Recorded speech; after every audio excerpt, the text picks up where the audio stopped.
Hey, what's going on, everybody? It's your guy Realistic here, and I'm doing another tutorial for SoundOracle.net. And in this video, what I'm going to be breaking down is that vocal drop effect that we hear in a lot of pop music and mainstream music. And I'm talking, of course, about that vocal effect that you hear in songs like Took a Pill in Ibiza, Lean On, Let Me Love You, that Justin Bieber track. So songs like that where there's clearly something going on after the chorus happens, and all of a sudden the beat drops and we hear all this just grandiose chaos that's going on, and then the vocals suddenly start to sound like an instrument, and that's simply because the vocals have been turned into an instrument. So I'm going to show you how to do that today. So I'm using Pro Tools, but these tips and tricks will work in any DAW, so no worries if you're not using the same DAW that I'm going to. So what are we going to need to accomplish this today? Well, the things that we're going to need is we're going to need some type of vocal sample or vocal take. We're going to need some type of sampler. I'm going to be using Contact. You can use that one, or your DAW will also have some type of sampler in there for you to use. We're also going to need a MIDI keyboard, preferably one with a pitch bend, because that's kind of part of the technique that's going on. And we're also going to need an EQ and a compressor, maybe some type of distortion or saturation. A bonus thing that we might need is some form of pitch correction, and I'll show you how to do that real quick. All right, so what we're going to do is we're going to take this vocal take here, and so I got this. I just grabbed something from SoundOracle's NI's Pack Vocane Volume 1 here.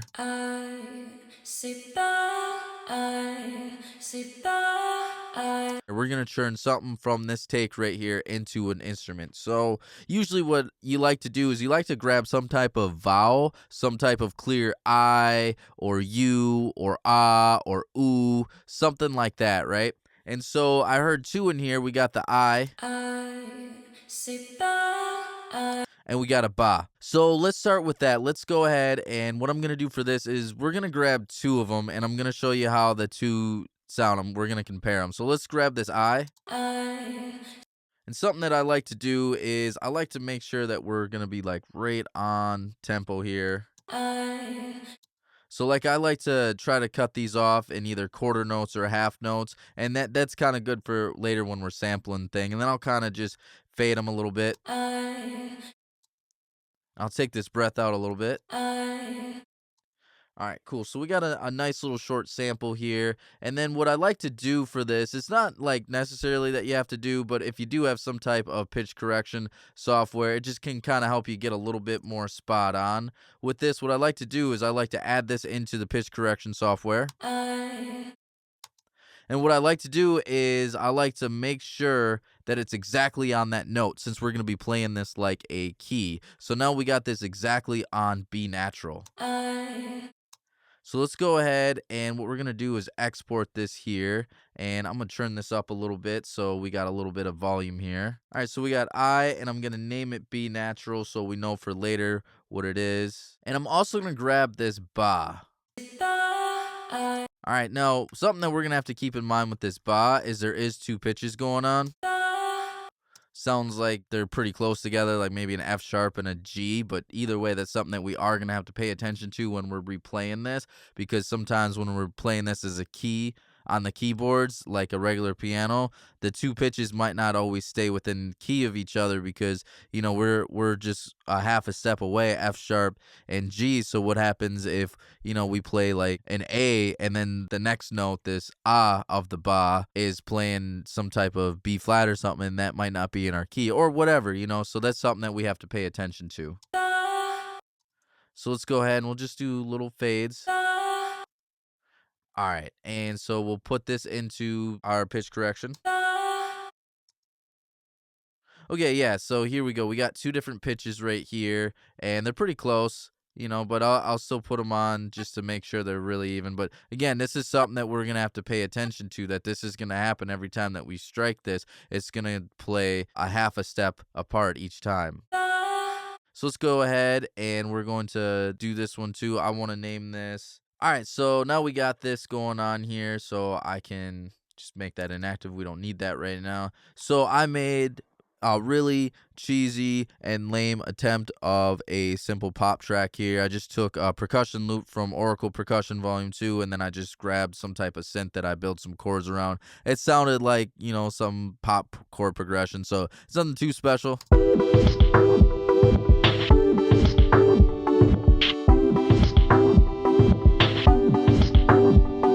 Right, kind of lame, but whatever. What we're gonna do is we're going to throw in our vocal sample. It's gonna do the job just for the sake of this. I'm sure whatever you come up with this is gonna be much cooler than what I just did there. So I'm gonna throw in Contact real quick right here, and we're gonna throw in our sample.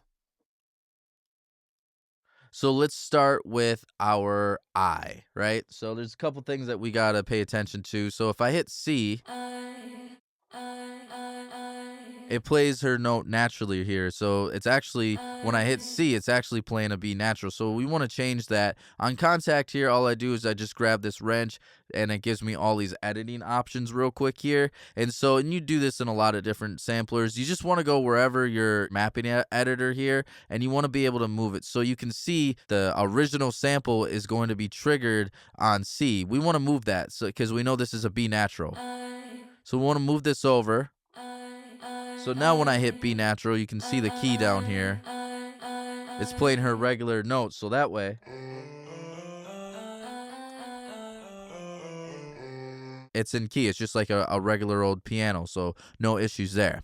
All right, so a couple other things that we want to keep in mind here is usually for samples like this, we want to make sure that the time of the sample is going to be consistent across the entire keyboard, and right now that's not the case. So if I play it up high, it plays much faster. If I play it down low, it's going to play slower. Let me play them together so you can hear them.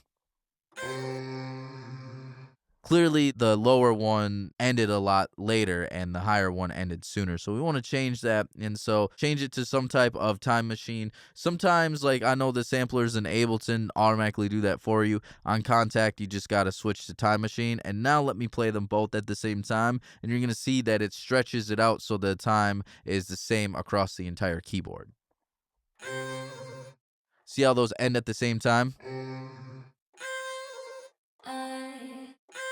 And you can hear it a little stretched out a little bit, but again, that's kind of the effect that we're going for here. Another thing to consider is we're going to be using the pitch bend, so you want to make sure that your pitch bend is set to an octave. Right now, it's just set to 2 semitones, and so we want to avoid that because right now, if I use the pitch bend, this A is just bringing me to a B. So I'm going to play an A and I'm going to play a B, and then I'm going to use the pitch bend, and you can hear that they're the same.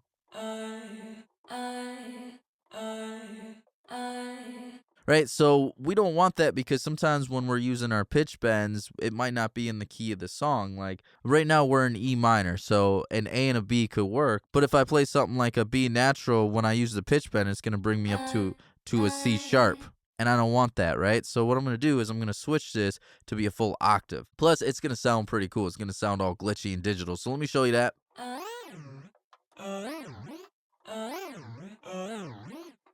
So that's pretty important for what's going on real quick here. All right, so next thing that we want to do is we're going to kind of switch some things up here with the wave editor. Right now, if I strike a key, it just plays one time through. It can be kind of cool if you can just get this to kind of sample and loop. That way, when I hold it down, it's going to repeat a bunch of times, so then it just kind of holds out and extends. So if we wanted, that could be the whole effect real quick.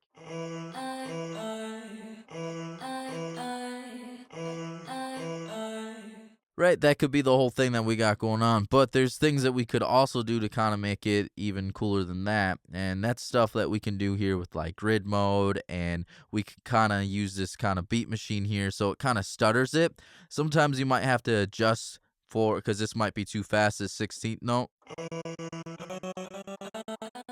So maybe an 8th note we could check out. All right, so let's check that out with the beat here, and we'll see how that sounds. All right, so let's go ahead and record a little something here and see what we can get going here.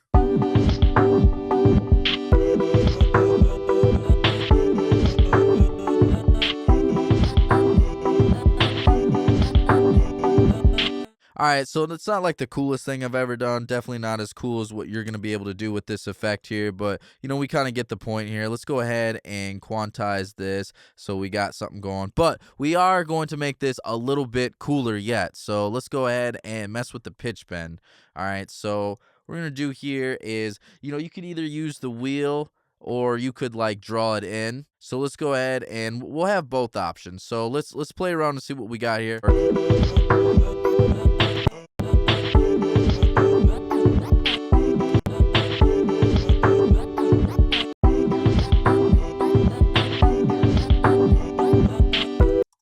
All right, so we got a little something with the pitch bend here.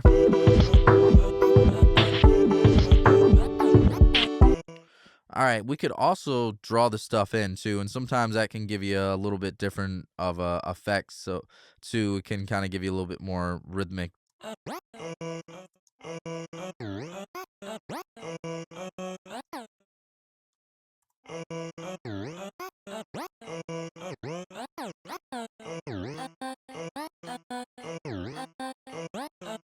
All right, so we got a little something going on right there, nothing too wild, but you kind of get the gist of what's going on here, right? Another thing too that you could do is sometimes it's kind of cool to add in like a second note underneath. So basically we're just going to add in G natural here. It might sound kind of cool.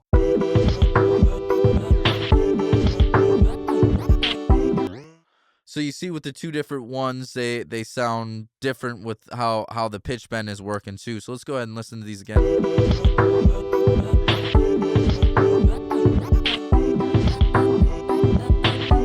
All right, so we're pretty much done with the vocal effect here. So now what we're going to do is we're going to add some type of EQ and stuff to it. And I like to get these a little bit thinner. So we're going to be pretty aggressive with our high pass filter here. Might filter out some of the highs here.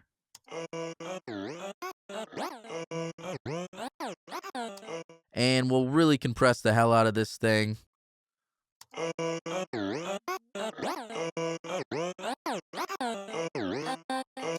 And we might add a little distortion. You don't have to, but these are kind of things that you could do to kind of make it sound like what they do on the radio and stuff like that. So whatever your choice of distortion or saturation is, by all means, use that one. I'll start with this right here with Saturn. I'll see how the power app sounds. I'm going to blend it in. I'm not going to go full on 100% wet.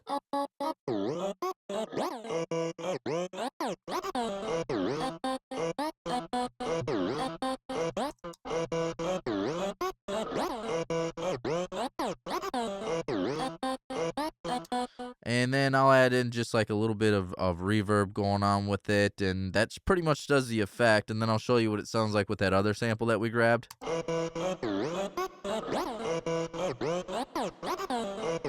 right, let's check it out.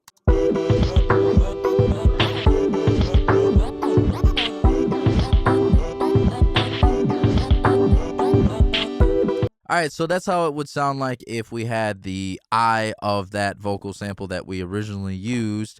And so now I'm going to show you the other vocal sample that we grabbed, the ba-ah, because you'll notice that trick really depends on the type of vocal sample that you grab in there. And so the I is going to give us something completely different than that ba. So let's go ahead and we'll set it up. I'm just going to blaze through this real fast since you've already seen me set all of this up and you already know how it goes. So I'm just going to blaze through this real fast since you've already seen me do it and we already know how to get there. So what we're going to do is we're going to create the new track. We're going to throw contact in there. We're going to throw in our sample here. We named it Ba F sharp. And so remember, because it's F sharp, that if we play it on C, it's going to play it naturally how it is, but where it's supposed to be, it's going to be wrong. So what we're going to do is we're going to flip this over, make sure this is right on there.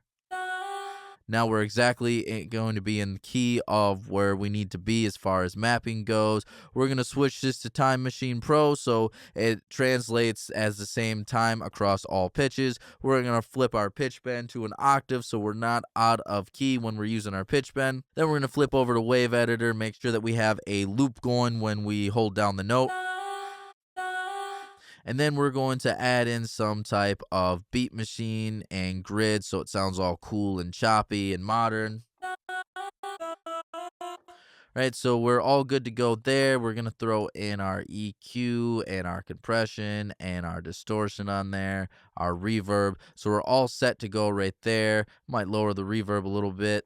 And then we got our little thing going. There was last little thing I was hearing as far as what the sample could be. And that's, I'm just going to add in one extra little note here so it kind of translates to be the same kind of rhythmic feel across the 4 measures here. So that's just gonna kind of give us that, and we'll just go ahead and duplicate, and we got a little track going. So just to remind you what the I sounded like.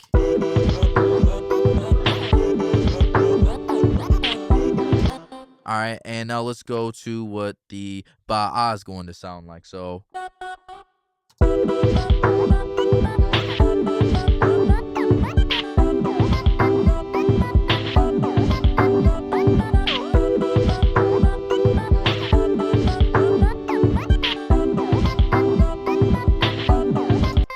and it came from this little thing right here. You can even see the BPM 97 is different than what we played it, and that's what's really cool about this effect, is you can turn something like this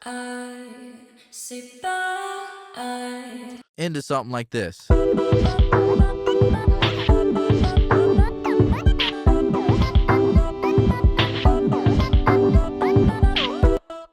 That simple. And there's other things that you could do, make your production sound way doper than what I just did there. You can add in little riffs of the original source in there too, so it kind of makes sense of where the song is, whatever you want to do. But that's how you do the effects. See, it's really not that bad, especially the second time around. You saw how fast I was doing it. So I'm hoping that you got a lot out of this tutorial today. Hopefully there was some information that was useful. If you're getting a lot out of this but you want to see more, please feel free to comment below. Let us know what kind of tutorials that you want to see in the future, and Oracle and I can definitely make that happen. We're always trying to find the content that you want to see. If you're liking what you're hearing from me, you can find me everywhere on social media at Realistic Productions. You can find me at the web, realisticproductions.net. You can find my man SoundOracle everywhere at SoundOracle. And if you're looking for the best 808s, the best kicks, the best snares with the craziest loops and samples you can find on the internet right now, go to SoundOracle.net. Alright, till next time.